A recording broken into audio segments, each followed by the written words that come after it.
Greetings, everyone. We are here in the sanctuary of Truth Chapel. I'm Scott Corbin. I have the pleasure today of sitting here with Mr. Pressley Stutts, and we are going to be discussing a topic that is no doubt on everybody's mind today, but we want to try to shed some light, or I'm going to ask Pressley to do so, shed some light in some areas that maybe you've wondered about or maybe not even thought a whole lot about to this point, but some things we believe that folks need to be aware of. So thank you for watching, and I want to start by saying, Pressley, would you please kind of introduce yourself and tell us a little bit about yourself and your background? I want people to understand why they need to really pay attention to what you have to say during this video.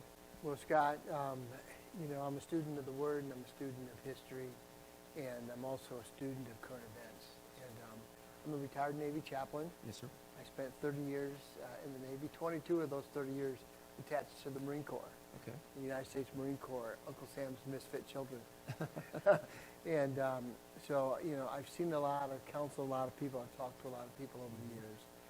And I live in the Greenville, South Carolina area, and we're involved in a lot of activist things here in the upstate. Mm-hmm. Okay, fantastic. I've looked at a lot of your social media posts lately. I try to keep up with them all the time, but especially while this has been going on and speaking about the coronavirus, so-called pandemic, of course.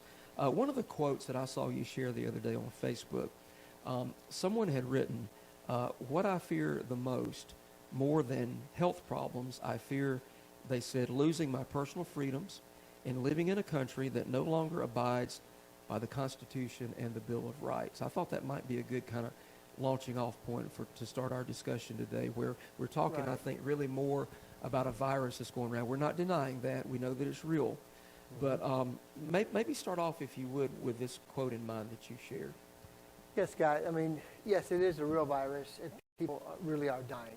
And God bless all the doctors and the nurses, the healthcare professionals, all the way down to the housekeeping people, yes, who are cleaning up in these hospitals. Right. That are on the front lines. Mm-hmm. And this is not to minimize anything that they do. I salute them.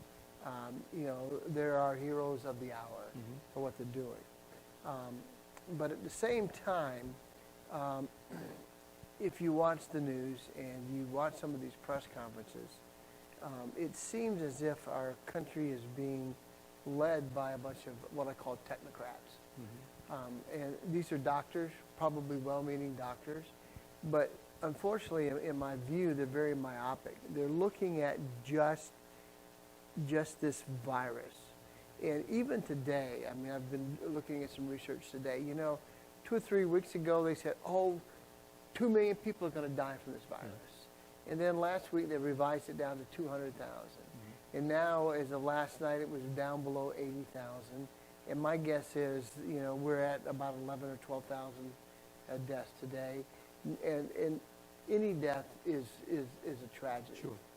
But, we also know it's appointed unto man once to die. We're all going to die, right, of something. That's true. And a lot of these people who are dying have underlying health conditions. Mm-hmm. So, my concern is that we're going about handling this crisis and responding to it in the wrong manner. Mm-hmm. Yes, for those who are elderly, for those who have compromised immune systems, definitely we need to protect them, right, quarantine them, shelter them.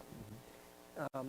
But let the rest of America, the 320 million other people who are not affected by this, let us go back to work. Let us go back to our daily business, because we see these decrees that come out, and it's as if it's gospel.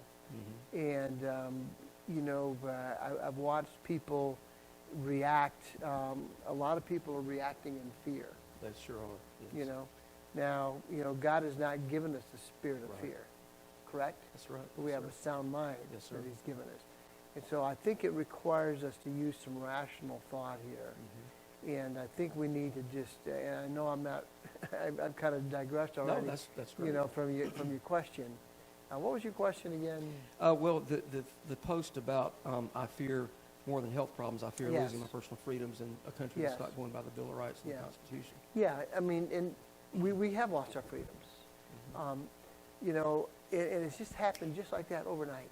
Yeah, it sure is. You know, just slightly over a month and 4 or 5 days ago, I was invited to meet the president in Charlotte. We were there. I was there shaking hands with him. Yes. We were talking and joking around a little bit, and here we are a month later, and the whole country has been turned upside down on its head.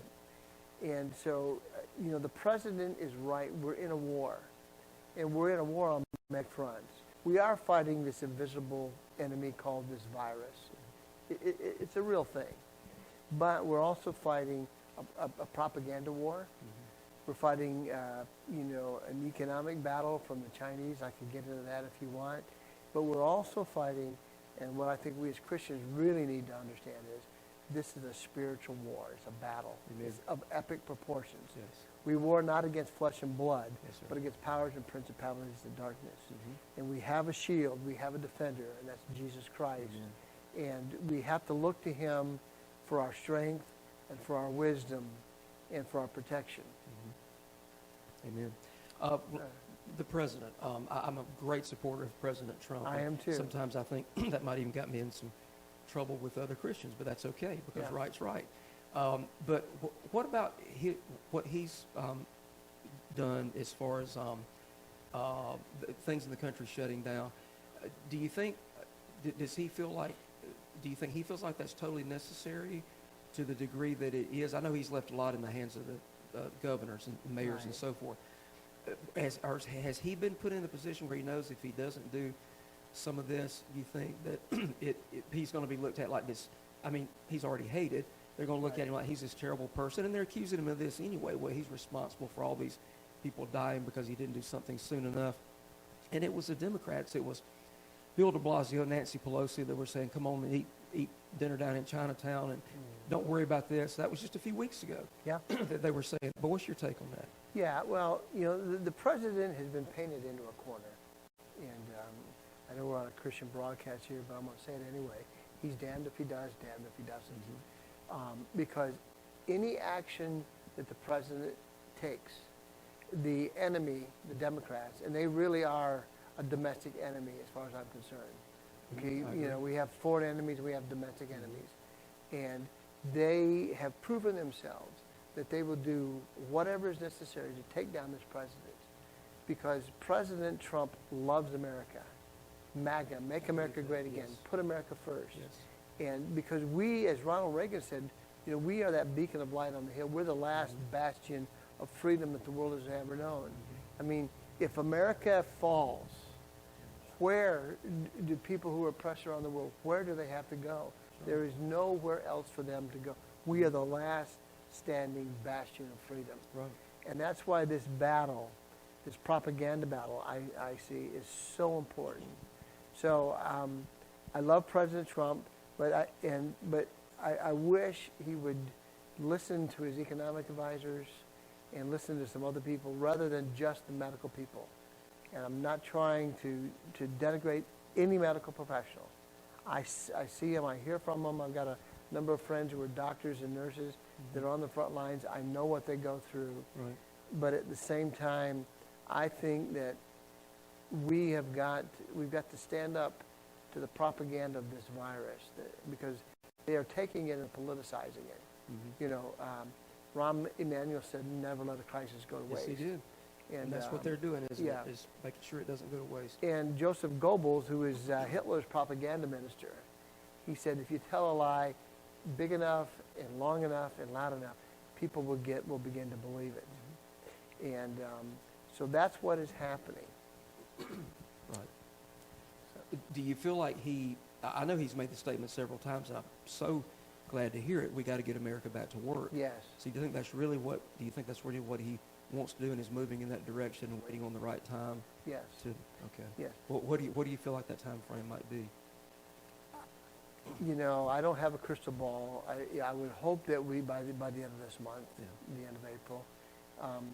But it's obvious President Trump loves America, and he loves American people. Yes. And during the campaign, meeting average, everyday Americans like you and I, it really opened his eyes to what America is all about. And it's like, you know, the two women who were arguing over the child. Yeah. And they took it to Solomon. Mm-hmm. And Solomon says, well, I'll just cut the baby in half and give each one of you half. And the mother, who is the real mother, said, oh, no, let her have it. Yeah. So Solomon knew, who the real mother was, because of her love for that child. She was willing to spare the child. She was willing to give the child up in order to spare his life. Mm-hmm. President Trump would do whatever is in his power to protect the American people. And I think he's done that. Mm-hmm. And, with some of these orders that have come down through the states. And that's a whole other issue we'll talk about later. But so I believe that he has our best interests at heart. And he has said multiple times, he said, look, we had the best economy that the world's ever seen. Mm-hmm. Lowest unemployment rates in history with all demographics. And just like that, overnight, it was destroyed. Right. It takes about 6 months to build a house. But one little match can destroy that house in about an hour's time. And that's what has happened here in America. Mm-hmm. And but the American people, Scott, I believe we're resilient. We're going to come back. We're going to roll up our sleeves. When we're all roaring and ready to go back to work. Yeah. And we're going to do this thing, and we're going to make America even better than what it was beforehand. That's wonderful. I'm glad to hear you say that's a great word of encouragement. Yes, it is. For everybody. So Yeah. thank you for because that. It does look like all doom and gloom. Yeah. And If you look at the news media, oh yeah, that's all you're going to get. They're the biggest fear mongers. Yes, they are. And the news media is nothing but an arm of the Democrat Party. Mm-hmm. Yeah. Mm-hmm. And even some of our more conservative news media outlets, I'm not going to name any names, but they have jumped on this fear mongering as well. You really do. Well, what about you mentioned the doctors and the advice that the president is getting from them and what we're hearing from them over the news. What about Dr. Fauci, right? Am I pronouncing his last name correctly? Correct. Okay. What about him? I know you had something on social media the other day about step one that the people need to present to the president is actually the firing of this man. So tell me a little bit about him. Well, Dr. Fauci, and some people have referred to him as Dr. Fauci. And look, I don't want to denigrate the man. I don't want to take away from any of his credentials. Right. He's a very studied and learned man. Mm-hmm. But it's obvious he's very political. He's got connections to the Obama administration, connections to the Clinton administration. Mm-hmm. There were emails that were unearthed where he was fawning and, asking Cheryl Mills to please pass on to Hillary that I love her, that we care about her. Oh, and he's been in the government for over 50 years. And with NIH and I think maybe the CDC and some of these other organizations he's been around. Mm-hmm. And he's become very wealthy, and he just touts the establishment party line, and he's very myopic. I mean, he's looking at this disease, but at the same time, he's been fear-mongering. Mm-hmm. He's very crafted in how he says things, but he says it in such a way that people think, oh my gosh, the sky's going to start falling. Yeah. And Fauci, I think there are other doctors out there. We have millions of doctors in America. There are other doctors out there who would disagree with Dr. Fauci, on a number of things. And so I think that President Trump really needs to bring in some other medical professionals and start listening to them, talking to them. And because even though this is, look, Scott, I think this is going to end up like a bad flu season, this virus. Mm-hmm. I mean, back in 2009, 2010, I think when H1N1, the swine flu, was out, 60 million Americans got the swine flu. Mm-hmm. I think 30,000 died from it. Mm-hmm. And there was no anger. The media didn't sound an alarm or anything. You know why? Because Barack Obama was president. They were protecting Barack Obama. Yeah. As a matter of fact, the day Barack Obama declared that it was a national emergency, he went out and played golf that day. Mm-hmm. Okay? Yeah, I've read that. Yeah. President Trump, if you look at the man's work ethic, he's there in the Oval Office in the White House. It's unbelievable. Yeah. 12, 14, 18 hours a day, working day and night. You can see It wears him out. He's tired. Yeah. You know, but he loves America. He loves American people, Yeah. and he's going to do what he considers in the best interest of the country. And I think when we see that curve start to, you know, we're seeing some inklings that it's going to start to go down. Yeah. I think he's going to unleash the hounds at that point. Yeah. But I think there's probably another week or two when those numbers are going to continue to kind of go up and down before they start, you know, the downward trajectory. Okay. If we had a Democrat in the office of the presidency God right help now, do you think, number one, maybe this would not be happening because they'd be protecting him like you said they did Obama, or if this was taking place, we really would have things to be, I mean, because we know they want to push socialism on this country anyway. Yeah. So what do you think would be happening if we had a Democrat in office? Well, you know, it could be one of two scenarios. Either they wouldn't be paying attention to it, like they didn't pay attention to the swine flu, or they would be crying very loudly, the sky is falling, the sky is falling. And they would be taking more draconian measures than are already being taken.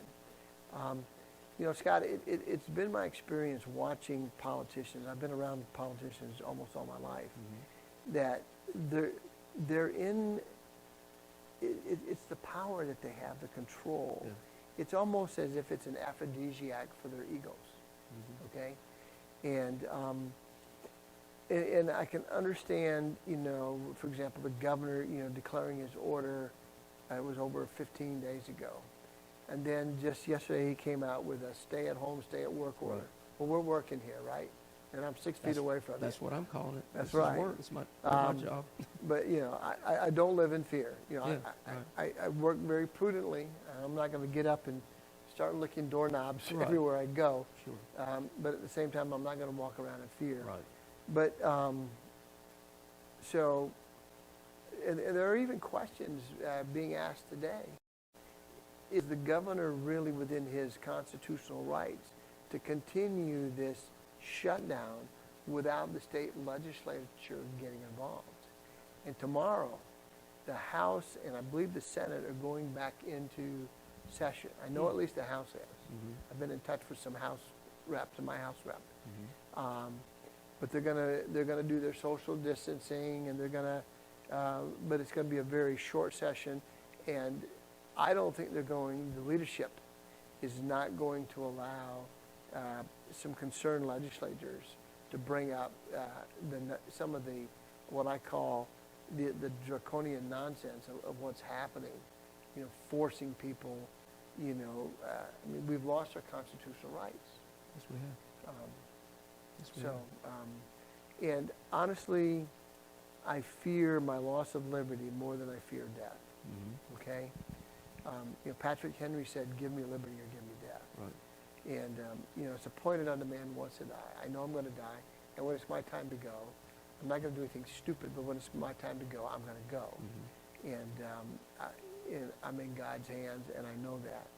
But at the same time, Scott, we've got to continue to soldier on, you know, as men and women of the gospel, Right. as men and women of liberty and freedom. And we just have to continue to move forward. Amen. Let me mention a couple of things in the news in the last few days and kind of tie them together and get you to Okay. comment, because you mentioned about we've lost our constitutional rights during this. Yeah. First of all, I'm sure you're aware of this. Over in Charlotte, North Carolina, there was a group of 8 who were arrested because they were protesting at an abortion clinic. Clinic was still open, but they were told they couldn't be protesting.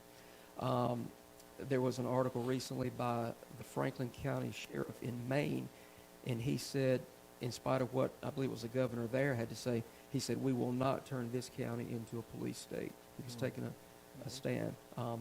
I wish I could read a lot more articles like that from sheriffs, but maybe they're out there, but that's just one that I saw. I could go on with other things, and like you mentioned, our own governor's policy that was set forth yesterday, and he seems to be, like you said, he first made statements like 2 weeks ago, but seems to add to it week by week. And I know right here in Spartanburg, we've got at least one of our city council members, maybe more, who are saying, well, this isn't enough. And the city council met last week, and they kind of just voted to say we're backing up what the governor said. and she said, well, this is all just fluff. You know, it doesn't really mean anything. We need to be doing more. And you know, she's someone apparently who wants us to be told, you get in your house, you shut yourself in, and don't come out until we tell you to. Mm-hmm. And then one more thing, and I want you to comment. Maybe it was yesterday or the day before, one of the reporters asked the president, why don't you just close the grocery stores too? Why do we still have groceries? Now what? Help me with that. Help me understand that. Yeah. I mean, that is the crazy lunacy that we're dealing with in this country. Yeah. And, you know, there was a famous general back during Katrina. Some reporter asked a question, and he said, ma'am, you can't fix stupid. Yeah. And, you know, our freedoms have been boiled down to essential versus non-essential. Yeah. And think about it, and that is a very arbitrary decision made by the governor, mm-hmm. Okay? For example, he's closed down furniture stores, yeah. But he's left abortion clinics open. Mm-hmm. That doesn't compute in my mind, okay? And by closing down business, and I get the fact that they don't want people congregating, yeah. But there's a thing called unintended consequences, Scott, that happen because you go to any grocery store, Costco or Walmart, you drive by. I've been in those stores, you know, when I have to get a few groceries. Mm-hmm. Still haven't gotten my toilet paper. Yeah, most of us haven't. But the unintended consequence is, Governor, you don't want us congregating, guess what? Walmart, Publix, Bi-Lo, Costco, Sam's Club, all of these grocery stores, all of these, whatever you can think of, Walmart Marketplace, they've become petri dishes to pass on this virus. Yeah. Because you've got hundreds of people going into these stores. Now, you just put an order in yesterday that says you can only have 5 people per 1,000 square feet. Mm-hmm. So now they're going to start rationing. Keyword, rationing. Who can go in? We're already rationing on what we can buy because people have been buying and they've been hoarding. But eventually, I mean, all you have to do is in our lifetime, the last 20 years, look at Venezuela. Yeah, I've got a good friend. She left Poland back when it was a communist country to get away from that. Cuba, Russia, mm-hmm. China, everything is rationed, and we're not there yet. But we're going to be soon if we don't turn the tide. Mm-hmm. We don't open America back up for business. The president said America wasn't built to be shut down.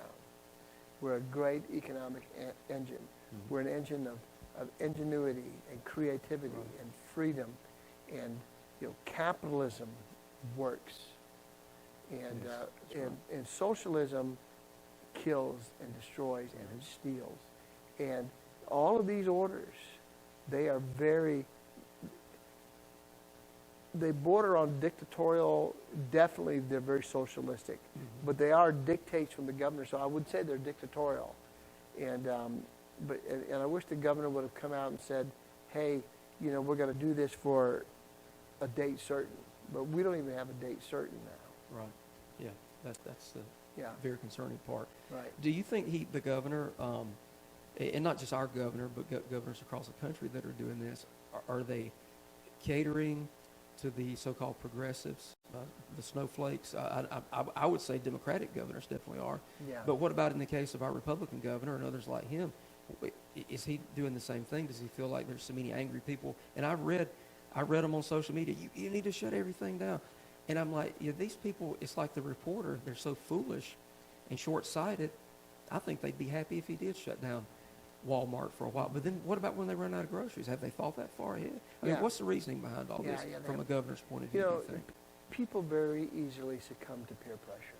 Mm-hmm. And the governor, in my opinion, is succumbing to a lot of pressure from a lot of people.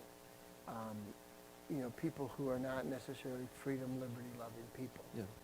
And I think he's making the best decision in his mind. But I would say to him very respectfully, Governor, you're making the wrong decision. Yeah. There are ways that we can go about doing this. We can quarantine the elderly. We can quarantine those who are immunocompromised. We can go back to work. This is just very draconian. Mhm. And the cure many times is worse than the illness. That's it. And we still don't know the long-term effects of this cure. Mhm. But let me just play out one scenario with you, if I may. Sure. You know, we're talking about all these people are dying, they're dying, they're dying. Well, yes, they are. Every day in America, 8 or 10,000 people die every single day from all types of illnesses and Right. accidents. Okay, but as we, I lost my train of thought. Where was I going with that? You said, let me play out something Yeah. for you. And, Oh, yes. Okay, thank you. A lot of people are already hurting. Look at all the restaurants. Right. Those waitresses and waiters and those cooks, they're minimum wage employees. They live daily for their bread. Sure. And now that's been cut off. Yeah. And they're already going hungry. And we're getting ready to create massive unemployment. Yeah. I'm hearing predictions of up to 32% unemployment, Mm. 42 million Americans out of work. That creates poverty and it creates hunger. And poverty and hunger, I will argue with you, are greater killers than this virus can ever Sure. think about being. Mm. But we'll never measure it, we'll never know it. Mhm. For example, let's take the single mom who is a waitress in a meat and three restaurant. And she barely scrapes by, but she's able to afford her health care coverage. Now she's unemployed, she can't afford her health care coverage. She loses her health care coverage. And people are not going to come back very quickly from this. It'll take a while. So she loses her health care coverage. And let's say, for example, she notices a lump on her breast. And she just lets it go. And finally, until it becomes so bad that she goes to the doctor, and now she's stage 4 with breast cancer. And 2 or 3 or 4 years from now, she dies. She has become a victim of this cure, okay? Yeah. You know, back during the Great Depression, my grandparents lived through it. My father was born in the middle of it. You know, my grandfather worked part-time in the winter for an undertaker. And he said, I will tell you, a lot of people were dying from hunger and just being poor. And, you know, we don't see that. We just say, oh, they died of whatever causes. But I think that sometimes the cure is worse than the disease. Yeah. Somebody was telling me yesterday that I forgot the exact numbers, but the suicide rate just during this past 30 days has already exceeded what it was like during the entire year last year, maybe, and how alcohol sales have doubled, I think, almost. Yeah. And it's sad, especially, you know, from a Christian perspective. Churches have been shut down, and you know, there's a lot of churches that I think haven't been giving people the right solution all this time anyway. They're no longer pointing people to Christ, but the good ones who should be there to tell people you can get through this with the help of the Lord. Yeah. They're not there, and there's more resorting to alcohol, suicide, things of this nature. Just comment on that if you would. Yeah, well, anytime we're put under stress, financial stress in particular, financial and physical stress, the human being, I think, reverts back to a more animalistic, instinctual nature. And a lot of people drink or do drugs to cover up the pain. There's a lot of, there's also, it's not being reported yet, but I bet you dollars to donuts, there's been a rise not only in suicide rates, but in spousal abuse rates, Probably so. et cetera. Yeah. Somebody jokingly said that she was going to call Jolene and ask her to come take her man, you know? Yeah. And, you know, my wife threatened to put arsenic in my coffee tomorrow morning. I said, honey, with the way things are going, I'll gladly drink it. yeah, I'm just joking. Yeah. But it puts a lot of stress on us. It does, yeah. And, you know, you hear about these fights over toilet paper and fights over, you know, under normal circumstances, people aren't like that. But that instinctual, it's the survival instinct that comes to Right. us. And, you know, so you and I are here, we're sounding the alarm to people, Scott, and we're saying, hey, listen, yeah, we're in a bad crisis, no question about it. But I go back, it's ironic, I'm going to use the Chinese word because this all started in China, this Wuhan crisis. But the Chinese word for crisis is two characters, one on top of the other. The first character on the top is danger, and the other character underneath is opportunity. Mm. So we're living in a dangerous opportunity. So I always try to make lemonade out of lemons. And, we've been throwing a curveball here, no doubt about it. But we have to press in.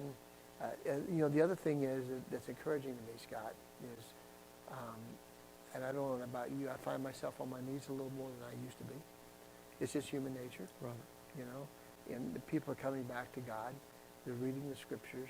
I hear, Facebook and YouTube, they measure all the people watching. Searches, yeah. All the searches, they're way up, especially with Christian pastors and ministries. Yeah. And that's encouraging. I'm glad to hear that. And so that's a good thing. And sometimes, God had to bring upon people, allow it to come upon them. He wouldn't bring it upon them, but just, various things. The children of Israel, they were enslaved for 400 years because they failed to listen to God and honor Him. Yeah. And so, and pestilence and disease, it's a natural occurrence in the world. And I think it's kind of silly for us to think that we're going to go about, making the world this utopia place. Right. Because we're dealing with a fallen humankind. Yes, sir. Yeah. Exactly. What about talking about losing our freedoms and so forth? A couple more things let me mention that have been in the news. Gun control, prohibiting, saying a gun store is not an essential business, prohibiting people if they finally have realized they should have some form of protection. In some cases, they're not able to get it now. Limiting sales of ammunition. While that's going on, right alongside of it, in some places, prisoners are being set free for fear they're going to get it while they're in prison. We've mentioned already abortion clinics still remaining open, but protesters being arrested. And then the other thing that I've come across in the last couple of days, neighbors ratting on each other, because I saw my neighbor out in the yard, and I'm thinking, this is not what America's supposed to look like. But what do you think about any of those things? Yeah, so, the scripture says that in the last days, men will call that which is evil good and that which is good evil. Yep. Okay? We're there. To let prisoners out, but to jail people who are trying to fight to protect the life of an unborn child, it's just, it's topsy-turvy. It's so perverted. Yeah. It's perverted. Evil doesn't have to make sense. It never does. When you look at what Hitler did, what Stalin did, what Mao Zedong did, Pol Pot, all of these Castro, it doesn't make sense other than, as I said, power and control is an aphrodisiac to these people's egos. Okay? So, we have a God-given right to protect ourselves. Okay? And, so it's just antithetical to say, you can go to this abortion clinic and kill a child, but you can't go buy a gun in where you can perhaps defend yourself if somebody comes in and tries to kill you and to take your food and to take your belongings. It's just topsy-turvy. It's upside down, Scott. It really is.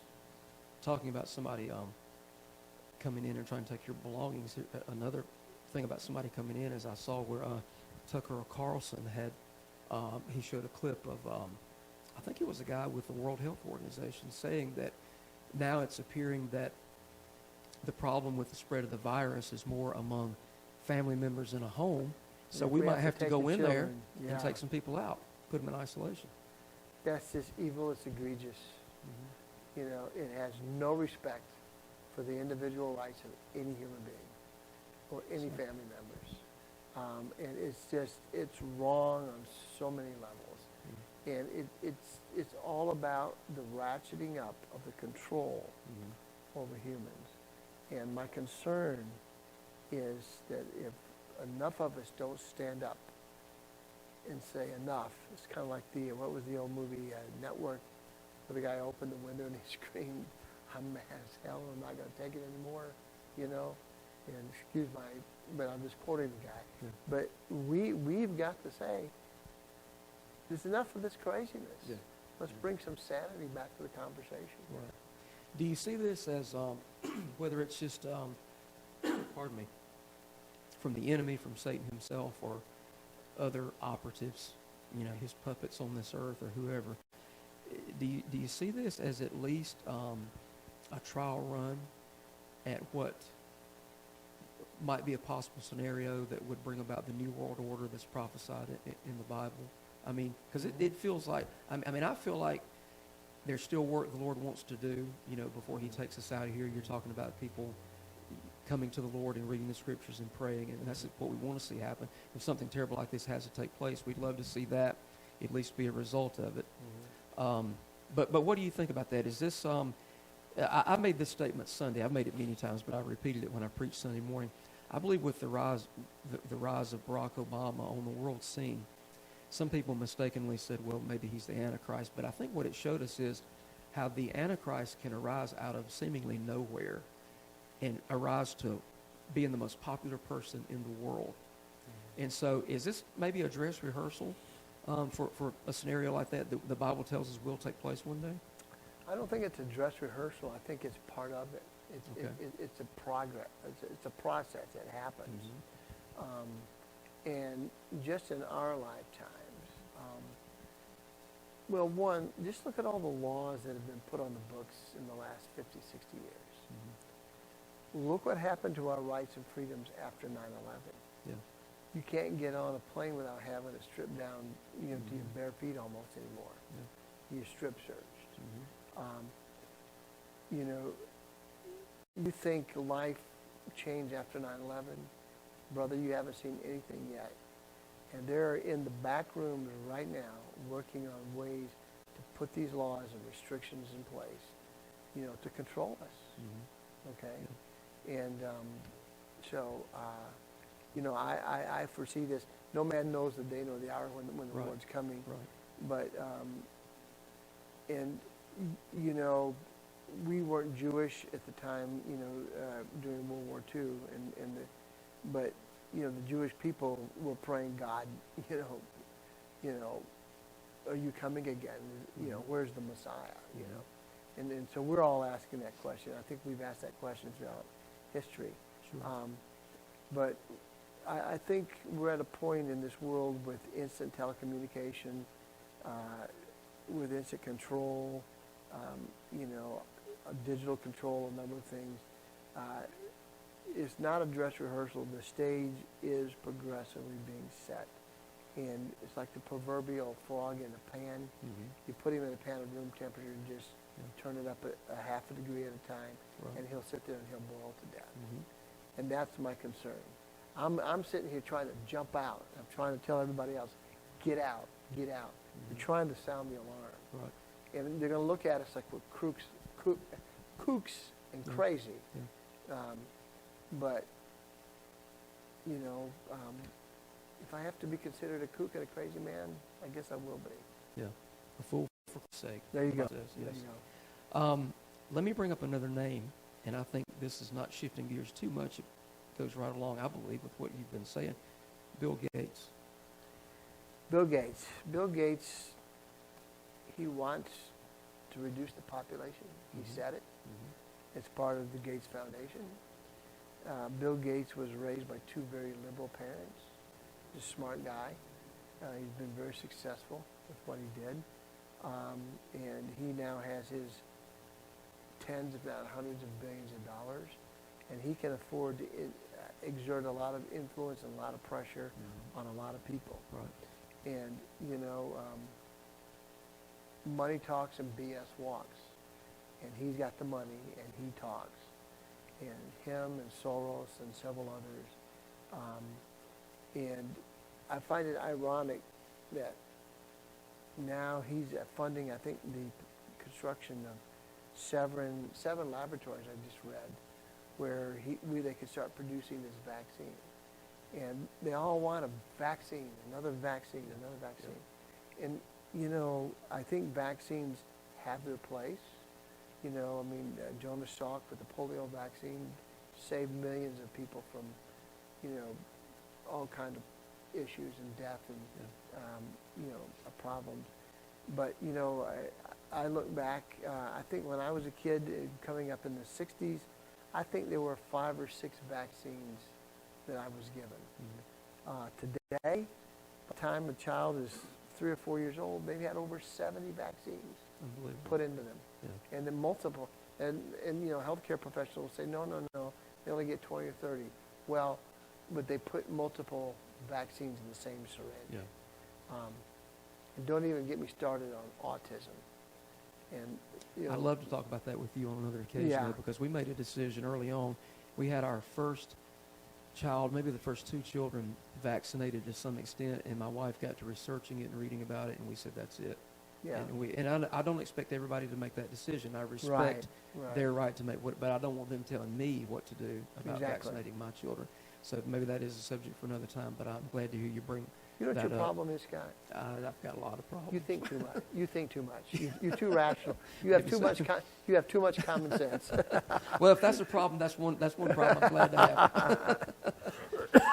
Well, and there's these stories out there. I don't know whether there's truth to it or not. I haven't researched it closely enough. But when Bill Gates comes up with this vaccine, or whoever works for him does, it might contain a microchip. What do you know about that? Anything? Yeah, I mean, I've heard that.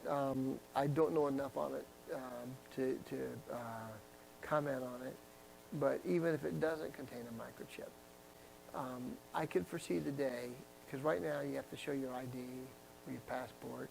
And here in South Carolina, we have to get that real ID, just to fly commercially.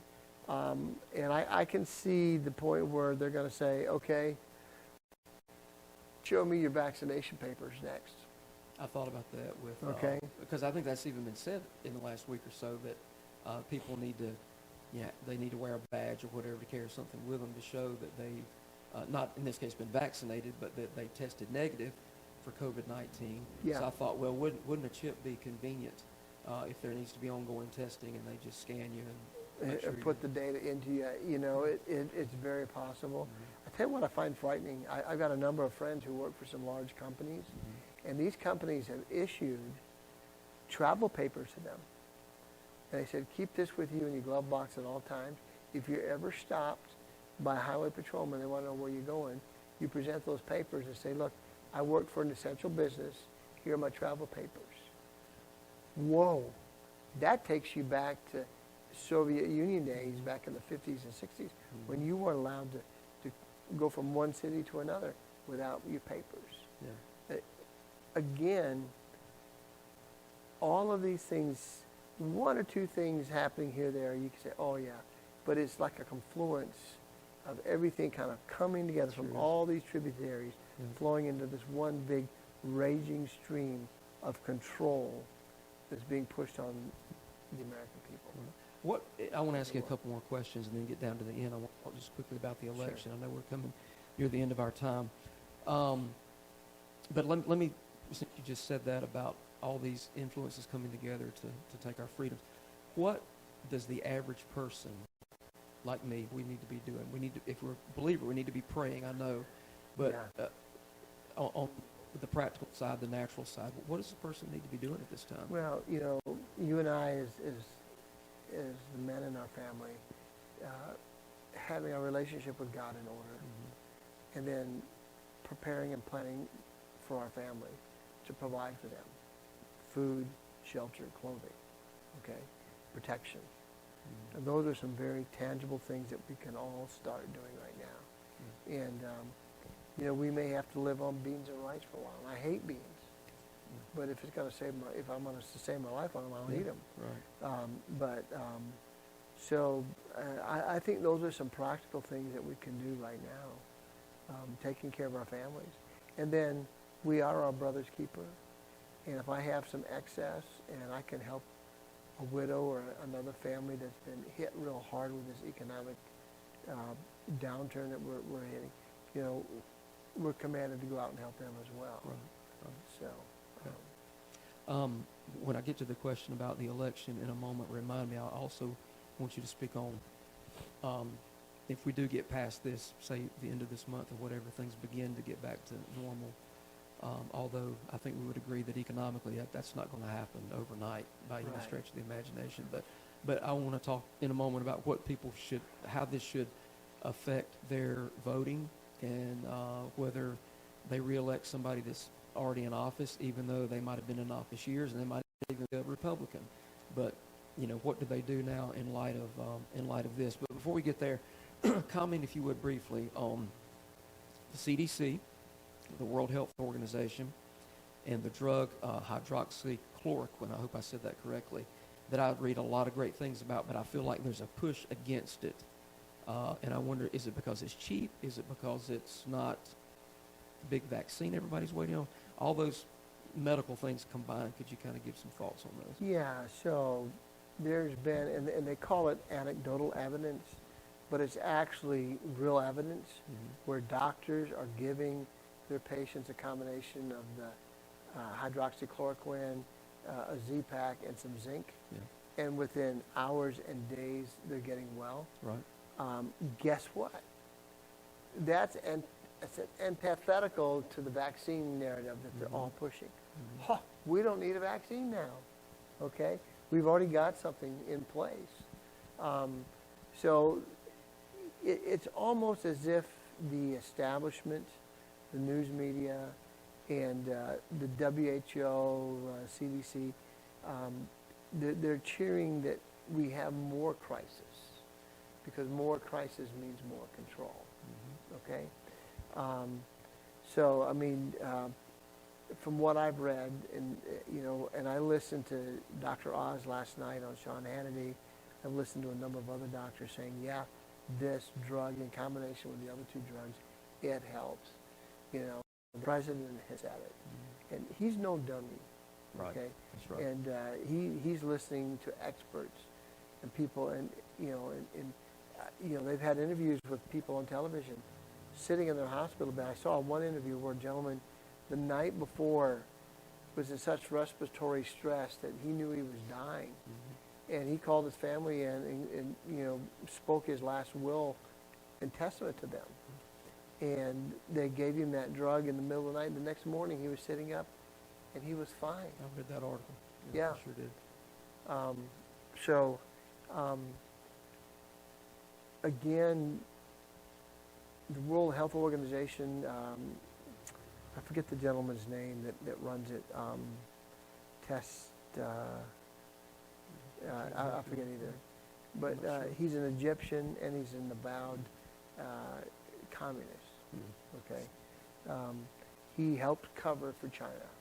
And we know now that China lied. They lied through their teeth. You cannot trust China. And that ties into our politicians. And Donald Trump has been saying since the 1980s, and he's been interviewed on various programs before he was ever President Trump. He said, China is not good for America.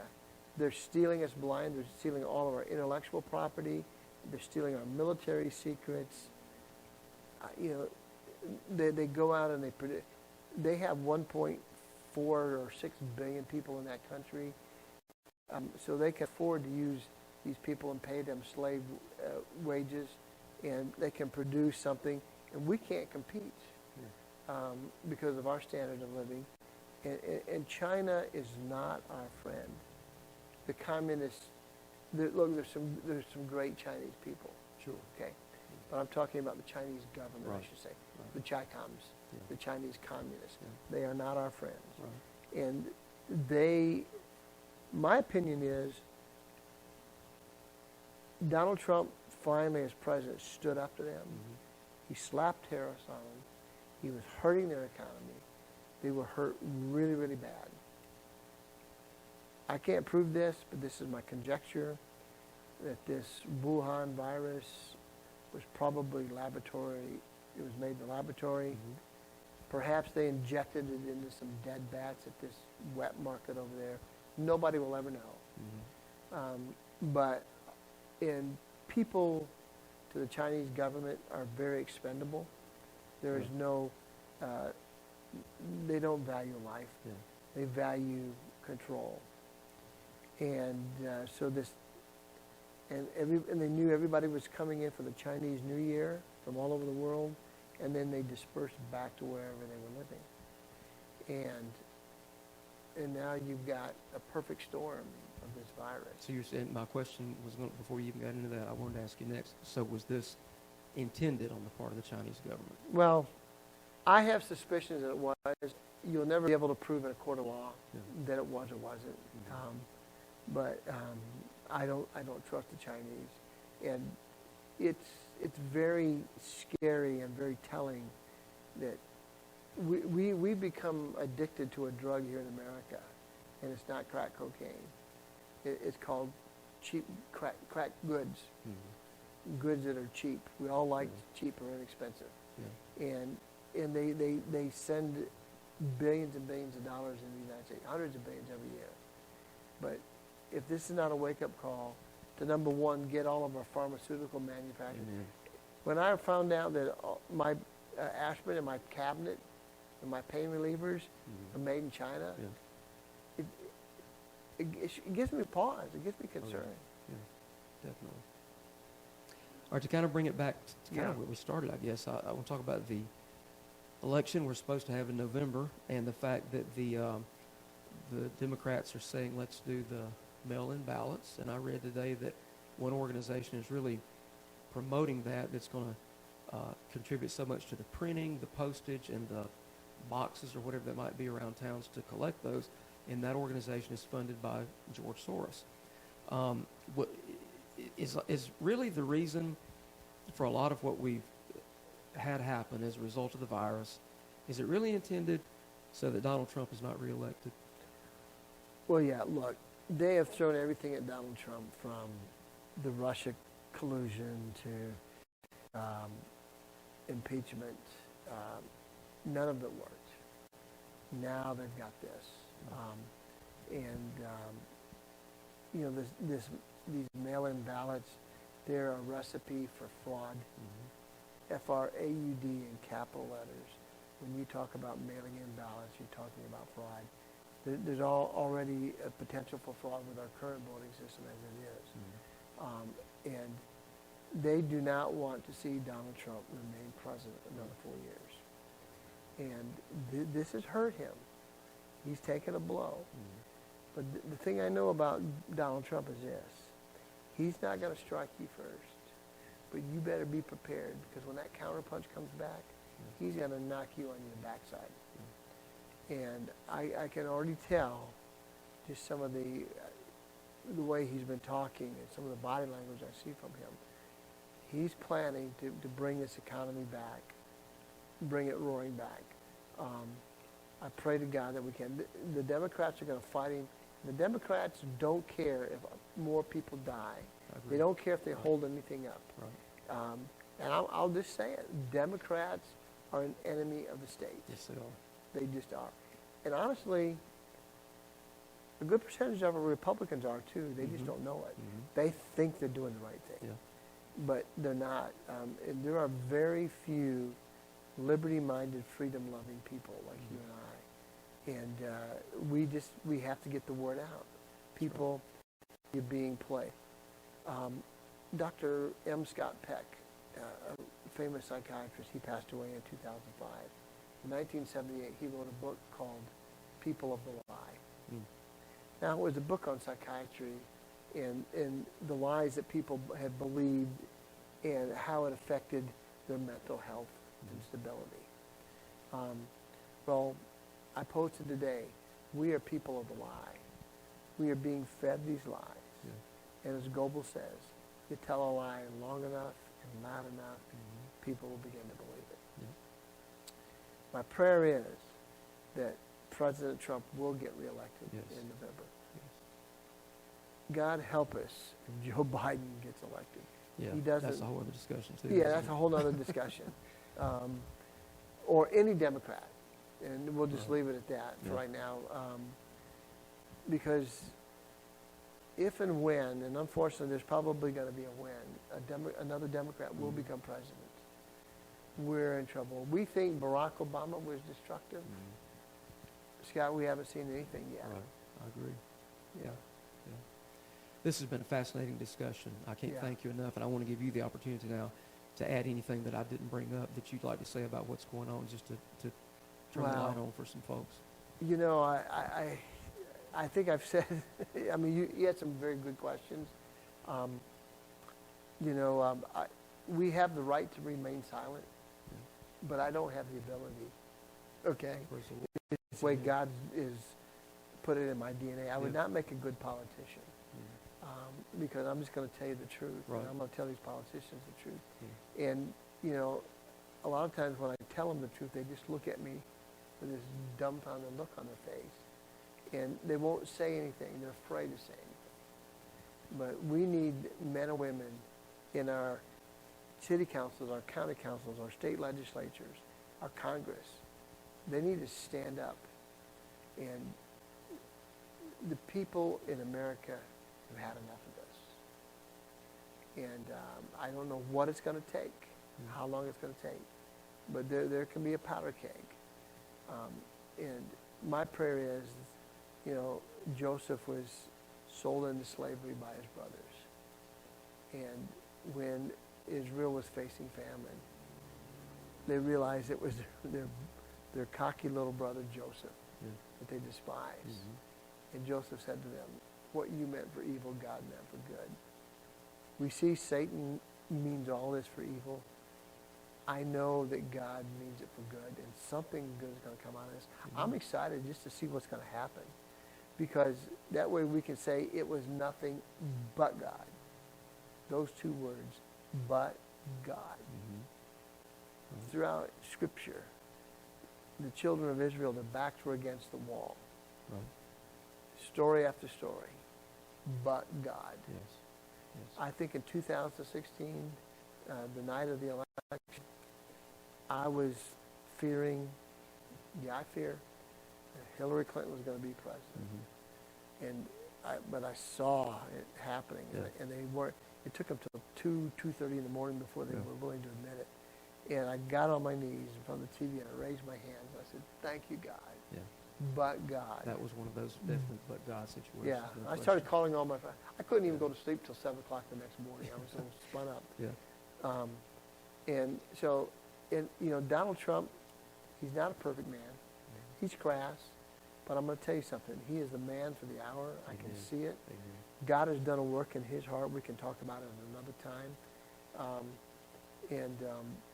I mean, where in your lifetime, Scott, have you ever seen a president sit there or stand there and bring evangelical, praying Christian leaders around him, Mhm. lay hands on him, and him to have the humility to let them pray for him? Mhm.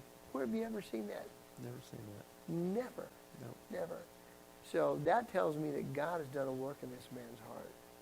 And I think the enemies of Donald Trump, the enemies of the people of the United States, and our ultimate enemy, Satan himself, they've taken this very good quality of this man who cares about the people of America, and they've taken it and they've twisted it, but God. And that's what I'm excited about seeing. Amen. What's God going to do? Amen. Amen, brother. Praise the Lord. Amen. Thank you so much for spending time with us today. Thank you. I do look forward to, at your convenience, get back together, talk about some of Sure. these other issues once this We can do passes that. over, All right. and especially regarding the election. So I'm going to be looking forward to it. Scott, thank you. Thank you, brother. Presley. We appreciate care. you. God Okay. bless you, sir. God bless.